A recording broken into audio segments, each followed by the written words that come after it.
Good morning everyone. मैं गिरीश कुमार प्रजापति आपका स्वागत करता हूं इस ऑनलाइन प्लेटफॉर्म पर। बच्चों, आज हम पढ़ने वाले हैं हिंदी प्रखर बुक में चैप्टर नंबर 2 और जिसका नाम है वर्ण विचार। चैप्टर नंबर 1 मैंने आपको डिस्कस किया था बच्चों, भाषा और व्याकरण। पहला चैप्टर कौन सा था बच्चों? भाषा और व्याकरण। तो आज हम पढ़ने वाले हैं चैप्टर नंबर 2 वर्ण विचार। तो पहले मैं आपको कोरिलेट करके बताता हूँ फर्स्ट चैप्टर से, ठीक है। वर्ण, ध्यान से समझें वर्ण क्या होता है। और मैंने आपको बताया था पिछले चैप्टर में कि अक्षर वर्ण को ही अक्षर कहते हैं। फिर मैंने आपको वर्ण विच्छेद करके एक बताया था, जैसे किताब। तो इसमें का हलन प्लस ई प्लस ता हलंत प्लस आ प्लस वा हलंत प्लस आ। इसका मतलब है कि ये जो सिंगल कैरेक्टर है का, ये तो अक्षर है, और ये जो अलग अलग कर दिए हमने, ये क्या हो गए बच्चों? वर्ण। तो आज हम किसके बारे में जानेंगे? वर्ण के बारे में विस्तार पूर्वक जानेंगे कि वर्ण क्या होता है और वर्ण विच्छेद कैसे होता है। वो मैंने आपको बताया यहाँ पर कि का और का में ये छोटी ई अलग कर ली, यानी स्वर अलग कर लिया। तो ये जब हलंत लग गया, इसका मतलब ये है कि ये अक्षर जो है इस समय कैसा है? स्वर रहित है, यानी इसमें स्वर नहीं है। स्वर हमने इसको बाहर निकाल लिया है। इसी प्रकार ता है ये, तो ता में से हमने ये बड़ा आ अलग कर लिया, और वा में बा में से, माफ़ कीजिए वा नहीं वाह, बा में से क्या कर लिया? ये आ अलग कर लिया। तो इसका मतलब है ये हमने वर्ण विच्छेद कर दिया। अब ये जो अलग अलग हैं ये वर्ण हैं, अब इनको मिला करके, दोनों को मिला करके का हो गया, इन दोनों को मिला करके ता हो गया, और इन दोनों को मिला करके वा हो गया। जब हम तीनों को ऐड करेंगे, मात्रा भी आएगी यहाँ पर, ठीक है, ये छोटी की मात्रा आएगी यहाँ पर। अब इन तीनों को ऐड करेंगे तो शब्द हमारा बन जाएगा किताब। तो आज हम किसके बारे में जानते हैं? मेन रूप से किसके? वर्ण के बारे में। वर्ण विच्छेद इस चैप्टर में मैं बताऊंगा आपको कि वर्ण विच्छेद किस तरीके से करते हैं, कौन सा अक्षर आधा है, कौन सा पूरा है, हलंत कब लगता है, कब हलंत नहीं लगेगा, ये सारी चीज़ें हम आज इस चैप्टर में डिस्कस करने वाले हैं। ठीक, चलिए स्टार्ट करते हैं आगे। इसमें आपकी बुक में दिया हुआ है, कोई भी भाषा सार्थक वाक्यों के मिलने से बनती है और वाक्य सार्थक शब्दों के मिलने से तथा शब्द वर्णों के मेल से बनते हैं। इस प्रकार भाषा को वाक्यों में, वाक्यों को शब्दों में तथा शब्दों को वर्णों में विभाजित कर सकते हैं। जैसे इसमें एक एग्जाम्पल दिया है, एग्जाम्पल के थ्रू मैं आपको समझाने की कोशिश करता।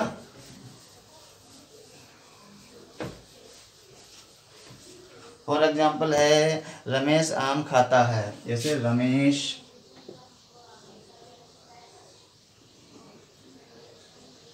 आम खाता है, ये बच्चों पूरा एक वाक्य है। क्या है? वाक्य है। फिर रमेश कॉमा लगा दीजिए, आम कॉमा लगा दीजिए, खाता कॉमा लगा दीजिए, और है। ये क्या हो गए बच्चों, मेरे प्यारे प्यारे बच्चों? ये हो गए शब्द। ठीक है, ये पूरा वाक्य है। रमेश आम खाता है, सेंटेंस है यानी वाक्य। अब इसको अलग अलग शब्दों में हमने तोड़ दिया है। ये थोड़ा सा तेज हो गया। रमेश आम खाता है, तो रमेश कॉमा लगा दिया, आम के नीचे कॉमा लगा दिया, खाता और है। ये हमने क्या कर दिया बच्चों? यहाँ से शब्दों को अलग अलग कर दिया। अब यहाँ पर क्या है? रमेश आम खाता है। अब हम वर्ण की बात करते हैं। तो पहले हमने वाक्य को किस में तोड़ा? शब्द में। अब शब्द को किस में तोड़ रहे हैं बच्चों?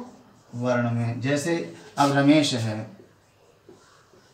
अब रमेश का वर्ण विच्छेद करेंगे। तो रमेश का वर्ण विच्छेद करते समय आपको पता होना चाहिए, रा हलंत लगा दिया। हलंत का मतलब ये होता है प्यारे बच्चों कि जहाँ हलंत लगा होगा वो अक्षर जो है स्वर रहित है, यानी उसमें स्वर नहीं है। ठीक है, इसमें प्लस छोटा आ, फिर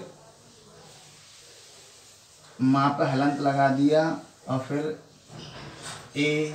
ठीक है, प्लस शा हलंत लगाया और प्लस आ, यानी हमने अब क्या कर दिया है यहाँ पर? वर्ण अलग अलग कर दिए इसके, ठीक है। तो पहले हमारा वाक्य था, वाक्य को हमने किस में तोड़ दिया प्यारे बच्चों, शब्द में। अब शब्द को किस में तोड़ रहे हैं, यहाँ पर देख के ध्यान से, शब्द को किस में तोड़ रहे हैं, वर्ण में। कैसे तोड़ रहे हैं, देखिए रमेश है तो रा, इन दोनों को जोड़ के रा बन जाएगा। माँ है, ए है, ए नहीं है, ए है। अब ए जब ये क्या है, ये स्वर है, क्या है, स्वर है। और स्वर का काम है व्यंजन को सहारा देना, ठीक है, व्यंजन को सहारा देना। ये माँ व्यंजन है, ठीक है। अब ये इसको सहारा देगा तो ये अपना प्रभाव मात्रा के रूप में किस पे छोड़ देगा, माँ पे। हलंत हट जाएगा और माँ पूरा हो जाएगा और मात्रा लग जाएगी यहाँ पर, ठीक है। ये मतलब है इसका। ये वाला प्रभाव इस पे छोड़ देगा, ये छोटा रा पे, किस पे, रा पर, हलंत हट जाएगा और ये जो स्वर का प्रभाव किस पे आ जाएगा, व्यंजन पे, यानी अक्षर पूरा कर देगा और बन जाएगा रा फिर, ठीक है। ये वाला ये है, ये जो छोटा आ है ये शा पर प्रभाव छोड़ देगा अपना। इसका मतलब ये स्वर जो है इस शा व्यंजन को पूरा कर देगा, हलंत हट जाएगा और यहाँ बन जाएगा शा, ठीक है। इन तीनों को जब ऐड करेंगे तो शब्द बन जाएगा रमेश। ये होता है वर्ण विच्छेद करना। ये रमेश का बता दिया मैंने। अब आम का देखते हैं। आम है, जैसे अब आप सोचोगे कि आ है तो बड़ा आ तो खुद ही स्वर है, तो इसको छेड़छाड़ नहीं करेंगे हम। बड़ा आ है, ये खुद स्वर है, ये प्लस कर दिया। माँ में हलंत लगाया, इसका मतलब हमने यहाँ से स्वर निकाल लिया आ। क्या निकाल लिया, आ। अब ये वाला आ जो है अगर इस पर प्रभाव छोड़ता है अपना, इस पर बैठता है इसके सर पे, तो ये हलंत हट जाएगा। और ये स्वर की प्रकृति होती है बच्चों कि ये जो है व्यंजन के लिए सहारा देता है, व्यंजन को पूरा कर देता है, ठीक। तो यहाँ पर क्या बन जाएगा, शब्द क्या बन जाएगा, आम। इसी प्रकार आप खाता को तोड़ सकते हैं और हैं को भी तोड़ सकते हैं। तो ये होता है वर्ण विच्छेद करना। कैसे वर्ण विच्छेद करते हैं, सबसे पहले हमारा कोई सेंटेंस दिया हुआ है, यानी वाक्य दिया हुआ है। इस वाक्य को हम तोड़ेंगे काय में, शब्दों में।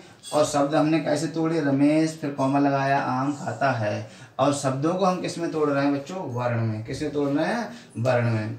और वर्ण और अक्षर में क्या अंतर है, आपने पिछले चैप्टर में डिस्कस किया था, मैंने, आपने पढ़ा होगा छोटे क्लासरूम में, कि वर्ण को ही अक्षर कहते हैं, ठीक है। जैसे कमल, ये पिछले एग्जाम्पल, ये तो मैंने पिछले चैप्टर में ही दिया था। जैसे मोहन है, ठीक। अब यहाँ पर ये जो ना है, ये क्या है, ये यहाँ पर अक्षर है, क्या है, अक्षर है। ये हा क्या है, यहाँ पर अक्षर का काम कर रहा है, क्योंकि इसमें स्वर जुड़ा हुआ है इस समय। अब जब हम इसको स्वर अलग कर देंगे तो बन जाएगा वर्ण, इसीलिए इसको कहते हैं वर्ण विच्छेद करना।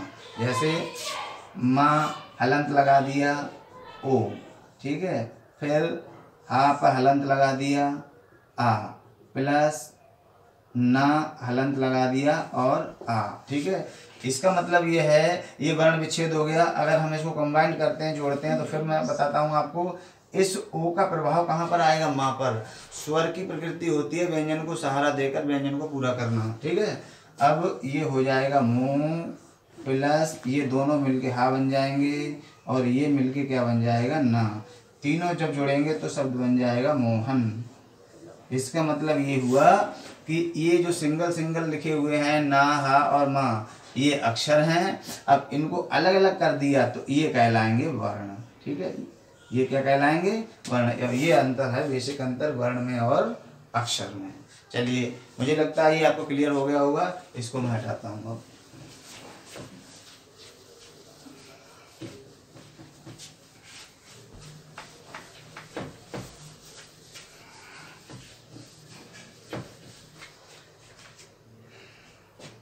अगला टॉपिक है आपका वर्णमाला। अगला टॉपिक क्या है प्यारे बच्चों, वर्णमाला। वर्णमाला की डेफिनेशन होती है या परिभाषा होती है, वर्णों के व्यवस्थित समूह को वर्णमाला कहते हैं।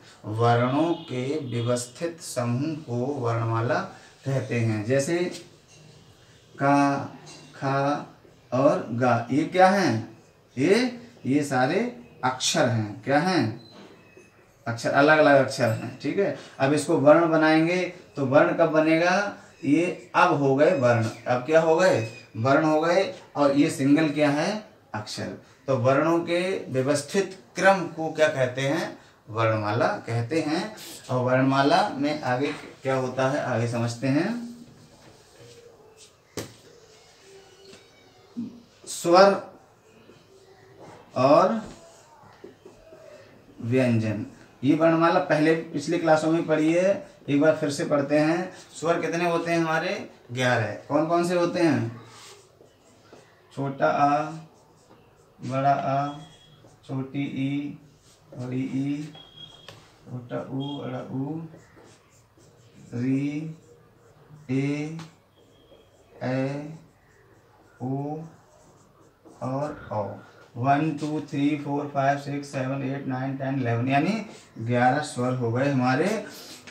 और मात्राएं, मात्राएं प्यारे बच्चों होती हैं 10, क्योंकि छोटे या की कोई मात्रा नहीं होती है। छोटे या की मात्रा इसलिए नहीं होती है, हर अक्षर में छोटे या की मात्रा छिपी रहती है। अगर आप प्रोनाउंसिएशन करें, उच्चारण करें, तो मैं बताता हूँ, का के साथ आ जुड़ रहा है, खा, गा, घा, ठीक है, इस तरीके से। तो इसलिए छोटे आ की कोई मात्रा नहीं होती है। तो 1 2 3 4 5 6 7 8 9 10 मात्राएं कितनी हो गई, 10। और ये जो री है, ये संस्कृत स्वर होता है। अगर हिंदी के आधार पर स्वर देखें तो स्वरों की संख्या कितनी हो गई, 11। और री को मिला दें अगर री को, तो है 11। और वैसे कितनी है स्वरों की संख्या, 10, क्योंकि ये जो संस्कृत में होता है हिंदी में नहीं होता है, ठीक है। अब स्वर कितने प्रकार के होते हैं, 2 प्रकार के हैं। स्वर कितने प्रकार के होते हैं, 2। नंबर 1 है हर्ष स्वर, हर्ष स्वर, इसको ही कहते हैं मूल स्वर।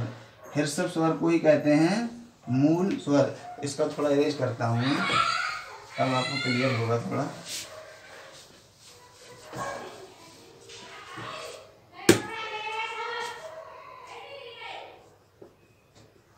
स्वर है और व्यंजन है। वीडियो देखना है तब आएगा बच्चों समझ में। मैंने आपको बताया हर्ष स्वर, हर्ष ह्रस्व स्वर ये होते हैं। ये हर्ष स्वर का मतलब होता है मूल स्वर। स्वर वे ध्वनियाँ हैं बच्चों जिनको किसी उच्चारण करते समय किसी और की जरूरत नहीं होती है, किसी और अक्षर की जरूरत नहीं होती है बोलते समय, वो कहलाते हैं स्वर। और जिन अक्षरों के लिए बोलने के लिए स्वरों की सहायता लेनी पड़ती है वो व्यंजन कहलाते हैं। और स्वरों को बोलने के लिए किसी की सहायता की जरूरत नहीं है। स्वर स्वतंत्र ध्वनियाँ हैं, खुद ब खुद बोली जाती हैं। तो आ, छोटी ई, छोटा ऊ और री, ये 4 हैं। छोटा, छोटी, छोटा ऊ और री, ये 4 ह्रस्व स्वर होते हैं। और बाकी होते हैं दीर्घ, दीर्घ स्वर। बाकी कौन से होते हैं बच्चों, दीर्घ स्वर। अब आप समझ लीजिए, बड़ा आ, बड़ी ई, बड़ा ऊ, ए, ओ और 1 2 3 4 5 6 7 ये हो गए, 4 ये हो गए, टोटल मिला के कितने हो गए 11। ठीक है।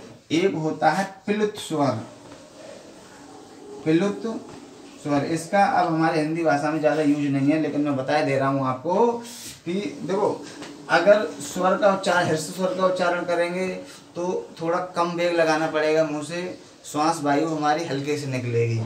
दीर्घ स्वर को बोलेंगे तो सांस वायु हमारी जो है वो तेज निकलेगी और थोड़ा ज़्यादा समय देना पड़ेगा। अब प्लुत स्वर में है, उसमें 3 मात्राओं का स्वर लगता है, यानी इससे और इससे भी ज़्यादा समय लगेगा प्रोनाउंसिएशन करते समय।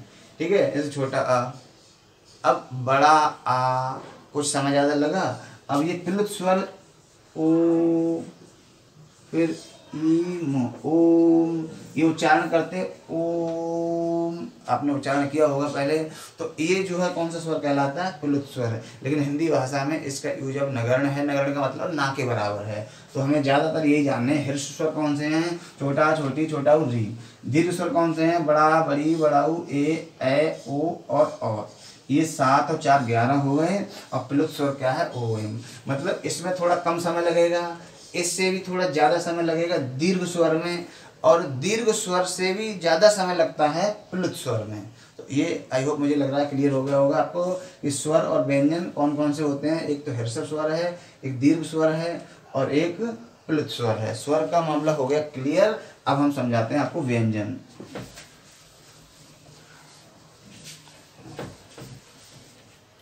अब देखते हैं फटाफट व्यंजन। व्यंजन को 3 भागों में कैटेगराइज किया गया है। नंबर 1 है स्पर्श व्यंजन। नंबर 1 कौन सा है? स्पर्श व्यंजन। फिर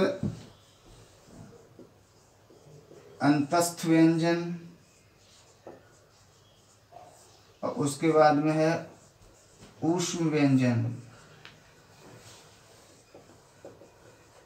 यही है ना 3 आपकी बुक में?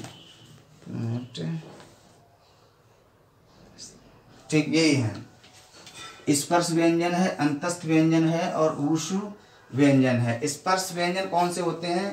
का से और मा तक, का से लेकर के मा तक, ये 25 वर्ण जो है या 25 अक्षर जो हैं वो कौन से कहलाते हैं? स्पर्श व्यंजन। जैसे का खा गा घा आ, टा ठा डा ढा ना, ता था दा धा ना, पा फा बा भा मा, का च, ठीक है। का वर्ग, चा वर्ग, टा वर्ग, ता वर्ग और पा वर्ग, इनमें सब में 5-5 होते हैं। का खा गा घा आ, चा छा जा जा ना, ता था दा धा ना, पा फा बा भा मा, का च ट ता और पा, ता था दा धा ना, टा ठा डा ढा, टा ठा डा ढा ना, ता था दा धा ना।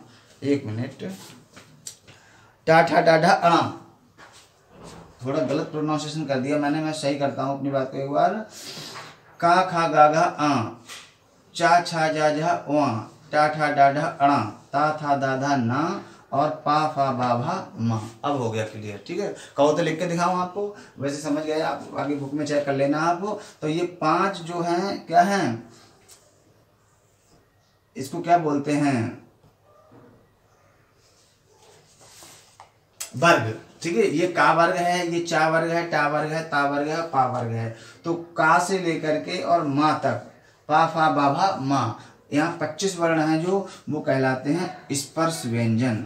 और स्पर्श व्यंजन जो है हमारे मुख से क्या होता है, इनका उच्चारण करते समय मुख से निकलने वाली हवा किसी विशेष स्थान से स्पर्श करती हुई निकलती है, अतः ये स्पर्श व्यंजन कहलाते हैं। का से मा तक के 25 वर्णों के लिए स्पर्श व्यंजन करते हैं। जब हम अपने मुख से इनको बोलेंगे तो कहीं ना कहीं विशेष स्थान से इनमें क्या होता है, विशेष स्थान से स्पर्श करती हुई निकलती है। क्या निकलती है? वायु, हवा निकलती है, तो वो कहलाते हैं स्पर्श व्यंजन।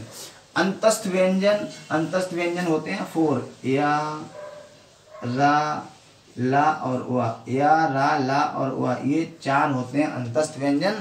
और अंतस्थ व्यंजन की क्या कैटेगरी है? इसका उच्चारण स्वर और व्यंजन के मध्य का होता है। इनका उच्चारण करते समय जीभ मुख के किसी अंग का स्पर्श नहीं करती है। मतलब ये है या रा ला और वा, इनका जब हम उच्चारण करेंगे तो हमारी जीभ है जो मुंह के किसी भी अंदर के स्थान को टच नहीं करेगी, और तब हम इनको बोल पाते हैं। तो ये ऐसे व्यंजन कहलाते हैं अंतस्थ व्यंजन, ठीक है।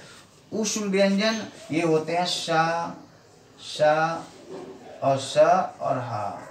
इन्हें बोलते समय हमारे मुख से वायु कैसे निकलती है? गर्म। उष्ण का मतलब ही होता है गर्म, ठीक है। तो हमें जब बोलेंगे इन अक्षरों के लिए तो हमारे मुंह से किस प्रकार की वायु बच्चों निकलेगी बाहर? वो निकलती है गर्म। आपकी बुक में दिया हुआ है, इनका उच्चारण करते समय मुख में वायु का टकराव होने से गर्मी, ऊष्मा पैदा होती है। गर्मी का मतलब ऊष्मा, ऊष्मा मतलब गर्मी पैदा होती है, इसलिए इन्हें ऊष्म व्यंजन भी कहते हैं, ठीक।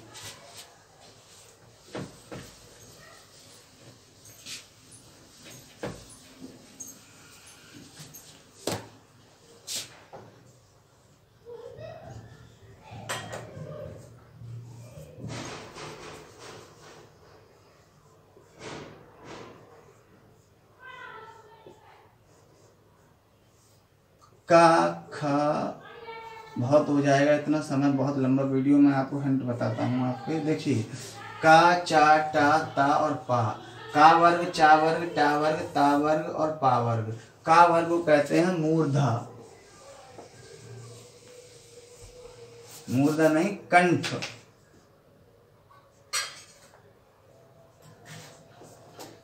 तालु मूर्धा, दंत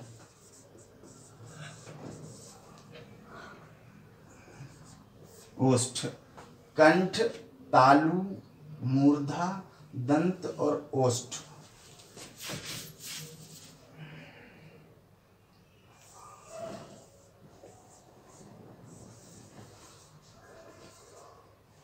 देखिए कंठ हमारा जो गला है, ये वाला, ये जो गला है, और यहाँ से जो का से और का, खा, गा, घा, आ, का, खा, गा, घा, आ, ये 5 अक्षर हैं, हम काय से बोलते हैं? कंठ से। किससे बोलते हैं? कंठ।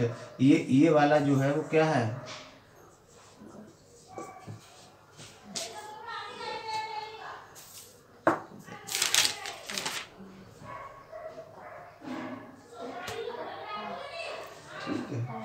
इधर वाला ये गला, तो यहाँ से हम कौन से अक्षर बोलते हैं? का, खा, गा, घा, आ, ठीक है, ये वाले कंठ। फिर उसके बाद कंठ के बाद आगे फिर आता है तालु। क्या आता है? कंठ के बाद ये वाला जो पार्ट है, ठीक है, ये वाला, इसे कहते हैं तालु। तो तालु से कौन से बोले जाते हैं? चा, छा, जा, झा, उआ। उसके बाद में आता मूर्धा। तालु के और थोड़े आगे बढ़ोगे, यानी तालु से ऊपर के लिए आओ, बहुत विशेष ध्यान से समझना, तालु से थोड़े और ऊपर आते हैं तो तालु से ऊपर तो वो होता है मूर्धा। कौन सा भाग होता है बच्चों? मूर्धा। ये तालु के ऊपर वाला भाग मूर्धा। तो सबसे पहले कंठ यानी गला, फिर तालु, गले के ऊपर वाला भाग तालु, और तालु के ऊपर वाला भाग क्या है? मूर्धा। ये फिर आता है दंत। दंत मतलब दांत। ये तो दांत के पीछे वाला भाग कौन सा हुआ?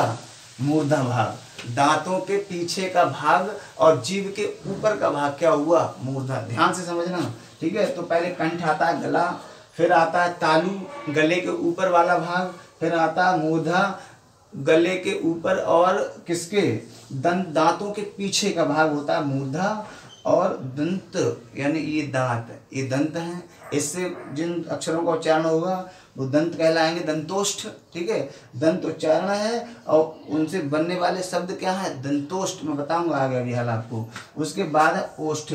जिन अक्षरों का उच्चारण हमारे ओंठों से होता है, जैसे पा, फा, बा, भा, मा। पा, फा, बा, भा, मा। आप बोल के चेक करिए, पा, फा, बा, भा, मा। वीडियो में चेक करिए, मेरे ओंठ टच हो रहे हैं आपस में। पा, फा, बा, भा, मा हो रहे हैं ऐसे, इसी प्रकार के। तो ये ओष्ठ हो गया, ठीक है। तो मुझे लगता है ये समझ में आ गया। अब होगा कंठ, तालु, मूर्धा, दंत और ओष्ठ, ठीक है। यही आपकी बुक में दिया हुआ है, कंठ, तालव्य, मूर्धा, दंत और ओष्ठ। मैंने आपको उच्चारण स्थान बता दिया। पहले आता है कंठ, फिर आता है तालु, फिर आता है मूर्धा, मूर्धा के बाद फिर आते हैं दांत हमारे, दंत ये वाले, फिर आते हैं बाहर के ओठ। उच्चारण स्थान बता दिया मैंने आपको पूरा, ठीक। ये हो गए आपके यहाँ तक व्यंजन।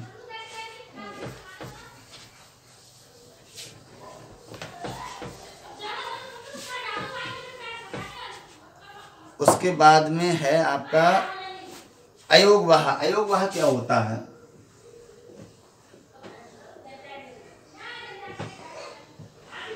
अगला टॉपिक है अयोगवाह। अंग और आह, ये हमने जो स्वर छोड़ दिए थे वो अयोगवाह कहलाते हैं, ठीक है। उसके अलावा भी क्या है? अयोगवाह में जो ध्वनियाँ ना तो स्वर हैं और ना ही व्यंजन है, जो ध्वनियाँ ना स्वर होती हैं ना व्यंजन होती हैं, वो क्या कहलाती हैं? अयोगवाह कहलाती हैं। न स्वर है न व्यंजन है, वो क्या कहलाएंगे? ध्वनियाँ अयोगवाह, ठीक है। हमारे मुख से निकलने वाली जो है आवाज़, वो क्या कहलाती है? ध्वनि। और ध्वनि को हम जब उसको क्या करेंगे?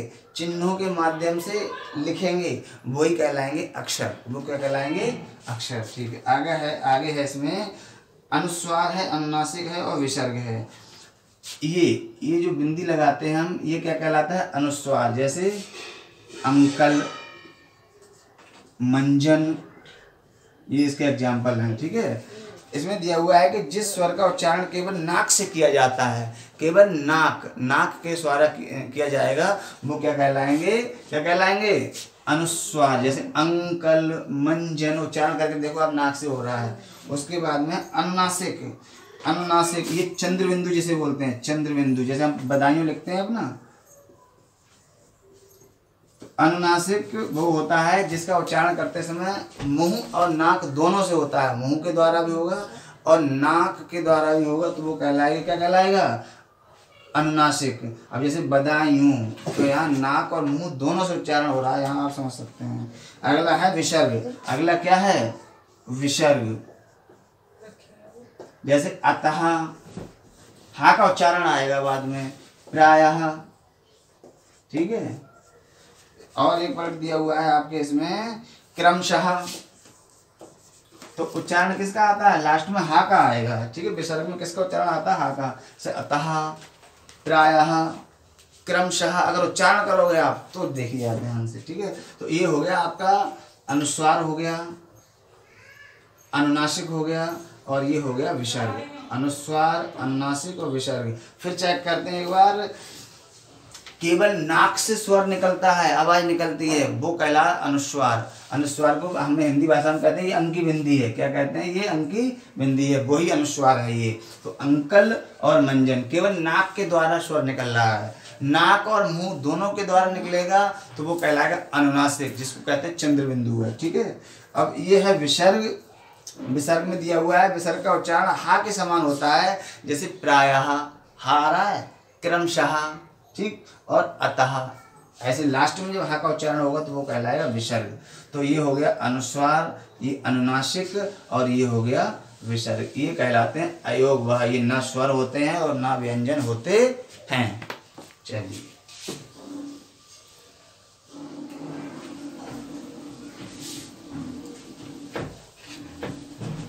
अगला टॉपिक है आपका आगत स्वर। आगत स्वर क्या होते हैं, आगत का मतलब कहीं से आए हुए, बाहर से आए हुए, आगत स्वर। आगत स्वर जैसे आपने ये अ, क्या है ये अ, इंग्लिश का है, ठीक है। अब हम इसका प्रयोग क्या में करेंगे, हिंदी में। जैसे हम लिखते हैं मॉडल, क्या लिखते हैं, मॉडल। हम लिखते हैं कॉपर, कॉपर। और क्या एक आध वर्ग और बताइए इसमें, और जैसे इसमें है डॉक्टर, क्या है, डॉक्टर। तो ये वाला जो है वो आगत स्वर है। कौन सा स्वर है, आगत। पढ़ता हूं मैं, अंग्रेजी भाषा के कई शब्दों का समावेश हिंदी भाषा में हो गया है। बहुत सारे अंग्रेजी के शब्द हैं, वर्ण हैं, जो वो उसको हिंदी प्रयोग करते हैं हम, उनके शुद्ध उच्चारण और लेखन के लिए अंग्रेजी की अ ध्वनि को आगत स्वर के रूप में लिया गया है। अंग्रेजी की ध्वनि अ, और इसी को आगत यानी इंग्लिश से आया है। तो जो हमारे इंग्लिश से हिंदी में आएगा स्वर, स्वर की प्रकृति में, तो उसको क्या कहेंगे हम, आगत स्वर। अब यही है वो आगत स्वर, इंग्लिश का है ये, और इसको हम हिंदी में प्रयोग करते हैं। लिखेंगे तो लिखेंगे मॉडल, तो ये आगत स्वर हो गया। कॉपर और डॉक्टर। आगत का अर्थ है आया हुआ, कहीं बाहर से आया हुआ। कॉफी, कॉलेज, डॉक्टर, मॉल आदि। इस प्रकार जा और फा ध्वनियों को भी फारसी और अरबी भाषा से हिंदी में शामिल किया गया है। जा और फा, ये आपको इसमें दिया हुआ था अभी। ये गृहीत व्यंजन, एक व्यंजन और छूट गया यहाँ पर, गृहीत, एक मिनट दोबारा गृहीत व्यंजन, ये व्यंजन का पार्ट था, छूट गया ये, फिर समझिए। गृहीत व्यंजन कौन से होते हैं, जा और फा। ये अरबी भाषा से आए हुए हैं, किससे, अरबी और फारसी भाषा से। अरबी और फारसी भाषा के व्यंजन है ये। जैसे अब इसमें उच्चारण आपका यहाँ देख सकते हैं आप,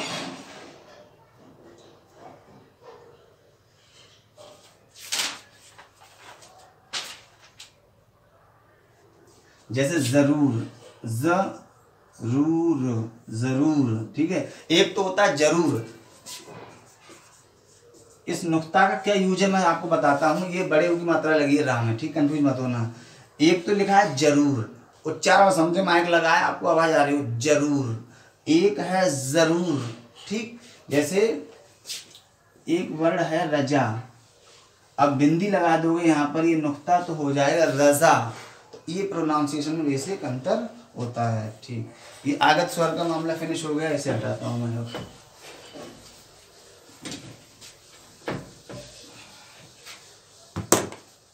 द्वित व्यंजन, द्वित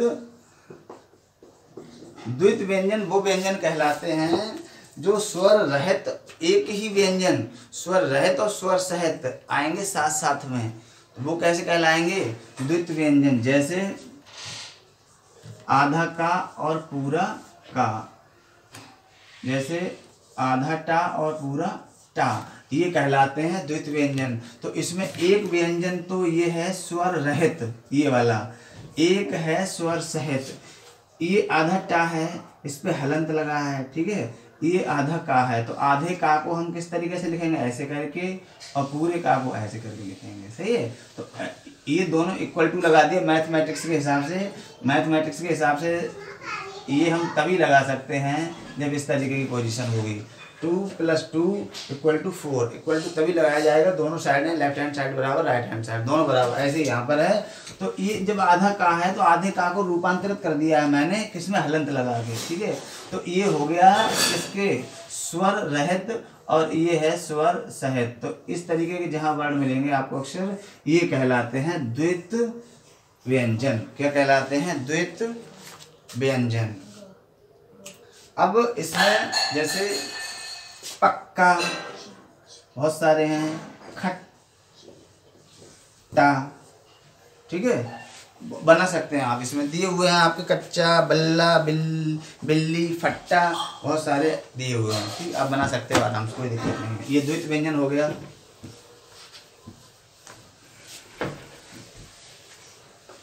अब है वर्ण विच्छेद, बहुत प्रिय टॉपिक है वर्ण विच्छेद। मैंने सबसे पहले आपको स्टार्टिंग में बताया था, ये चैप्टर स्टार्ट किया था तब, अब भी बता रहा हूँ जब ये अगला टॉपिक ही आ गया, वर्ण विच्छेद। यहाँ पे ये चा नहीं आएगा, यहाँ पे ये छा आएगा, ठीक है। विच्छेद। चलिए अब मैं आपको बताने की कोशिश करता हूँ यहाँ पर वर्ण विच्छेद। वर्णों को अलग अलग कैसे करते हैं। जैसे कलाकार है, कलाकार, कलाकार का वर्ण विच्छेद करना। वर्ण विच्छेद का मतलब है हमें इसमें स्वर अलग करने हैं और व्यंजन अलग करने हैं, ये वर्ण विच्छेद कहलाता है। का, ठीक है, का हलंत लगा दिया और छोटा आ, क्योंकि का पूरा है यहाँ पर। अब हम इसमें स्वर रहित करेंगे तो हमें स्वर बाहर निकालना पड़ेगा, और स्वर इसमें कौन सा जुड़ा हुआ है? आ। इसीलिए मैंने बताया था, अगर मात्राएं आपको बताएं अभी थोड़ी देर पहले, मात्राएं 10 होती हैं, छोटे आ की कोई मात्रा नहीं है, क्योंकि इसकी मात्रा हर वर्ण में ऑलमोस्ट छिपी रहती है। जैसे का है, अक्षर है, ये इसमें का में छिपी हुई है तो अलग निकाल लिया, ऐसे